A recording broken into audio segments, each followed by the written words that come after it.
அவர் என்னை பரிசுத்தமாக்கி இருக்கிறார். இப்போ நான் என்னை பாவி என்று ஐடென்டிஃபை பண்றதா, இல்லை இப்போ நான் என்னை பரிசுத்தவான் ஐடென்டிஃபை பண்றதா? நான் பரிசுத்தவான். இந்த பரிசுத்தவாங்கிற கான்சியஸ் உங்களுக்கு வரும்போது இப்போ உங்க ஜபம் பாருங்க, ரொம்ப அற்புதமா இருக்கும். நீங்க பரிசுத்தவான்றதை புரிஞ்சிட்ட பிறகு நீங்க ஜெபிக்கும் போது தேவன் உங்க ஜபத்தை நிச்சயமாய் கேட்பார், நிச்சயம் உங்களுக்கு பதில் தருவார். ஏன்னா பரிசுத்தவான்களை கடவுள் ஒருவன் தள்ளவே மாட்டார். நீதிமான் ஜபம் கடவுள் ஊக்கமாய் செவிசாய்த்து கேட்கிறாரா, ரொம்ப கவனமாக கவனிக்கிறாரா.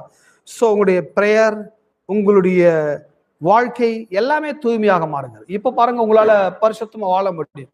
பரிசுத்தமானது பதிஞ்ச பிறகு நம்மளால தவறாய் வாழ முடியாது. அவங்க என்ன சொல்றாங்க, பாவின்னு பரிசுத்தமாக்க ட்ரை பண்றாங்க. நான் நேரடியா பரிசுத்தவான்னு சொல்லிட்டு பாவமே இல்லாம